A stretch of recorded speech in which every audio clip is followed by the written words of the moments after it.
बजैले बलकबा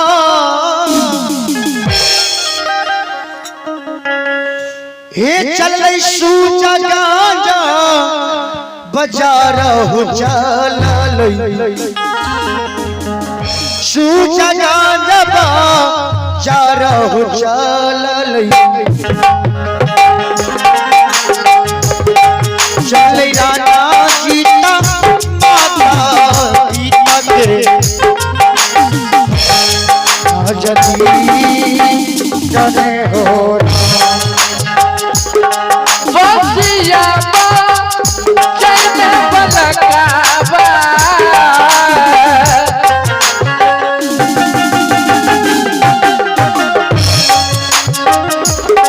जय दुलारा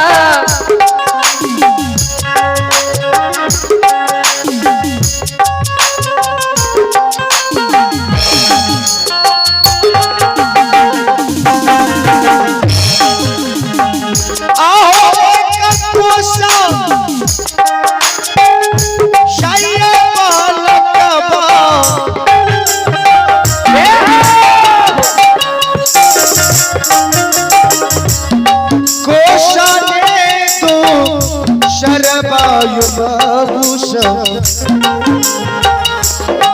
कोशने तो शरबायु बाबूसा चली गई माता पिता के जदी कने हो ये कथावा भले बलकाबा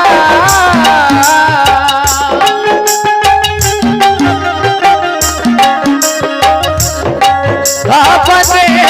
तो सर्व युधा भैये अपने तो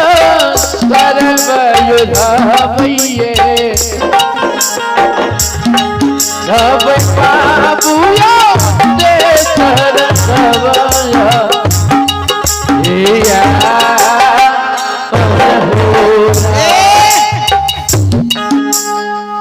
रंजीत बालक बश्या बजावे एक धबधबैये दूसर धबधबैये तीसर धबधबैये रंजीत बालक सूजा के बाजार के स्नान पर पहुंच जाए चलो टाइम भी अभी अधिक भाग लिया है दो पद मेरा साहब है कहे जी के बाद एक भजन एक के बाद वाणी की विराम दे दी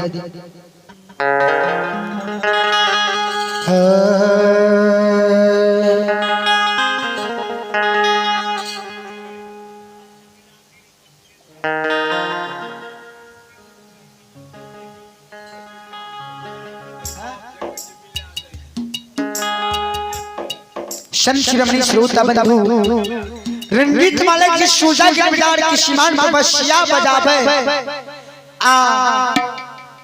जो रंजीत बालक के ए बाबू सा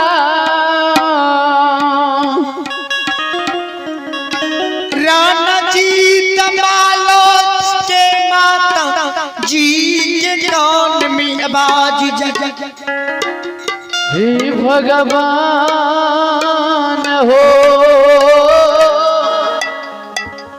सती हरिया जार से जार कौन स्वामीनाथ हे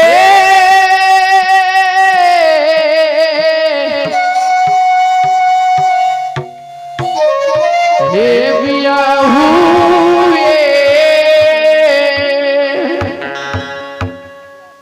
सूजा के बाजार में रंजीत जी के बादशाह की आवाज सुनी छिए आई के बेटा के मार लगे ये के गरियल के ये घर से भगल के ये जे आए बादशाह के आवाज सूजा के बाजार में सुनी छी हे भगवान हो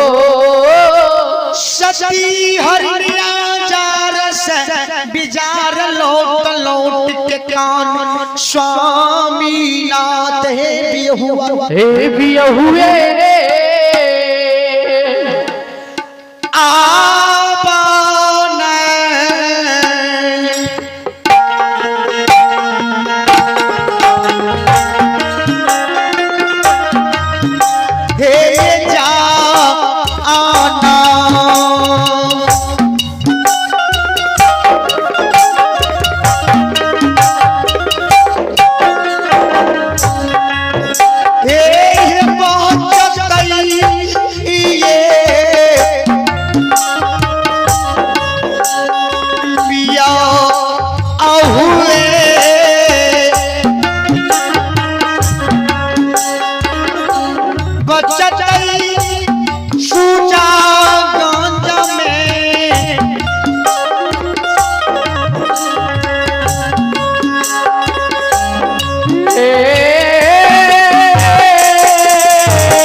यो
शक्ति हरियाणा जी कानन के स्वामी आज के बिठा के मार के ये घर से भगल गई कि हे हरियाणा अपन रंजित संसार अनेक के दुनिया संसार जितने मौजूद सत्य हरियाणा जाने और भक्तराज हरिया सत्य हरियाणा ने समझावे रंजित बालक के पश्चात को देने जाए माता पिता के चरण में जाके गिर जाए हे भगवान हो रंजित बालक की माता जी हे माता जी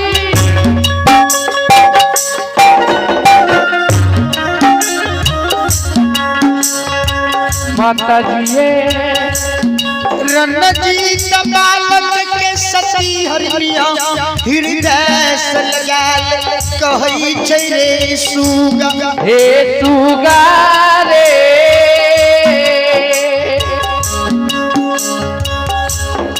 तेरे तुरा के मारल बउया हे रणजीत बाबू हो हेरे तोरा के घर से भगल को के गरियल को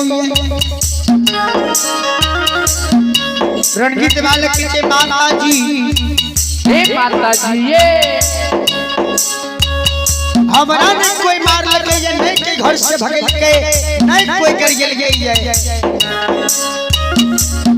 आपना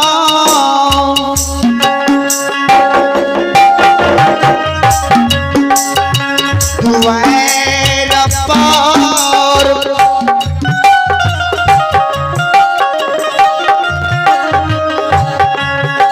आगे गुरु बाबा अइलै जय माता जी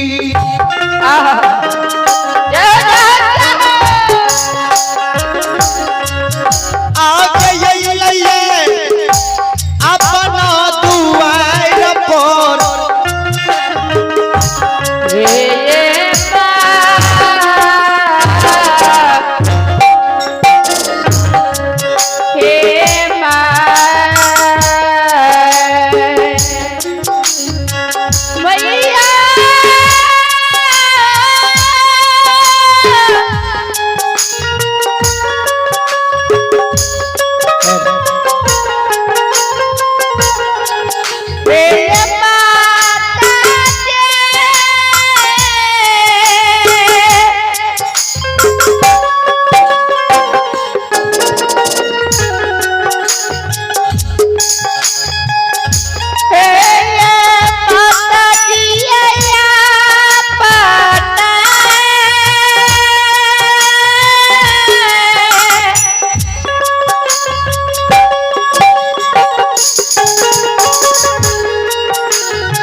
अपना द्वार पर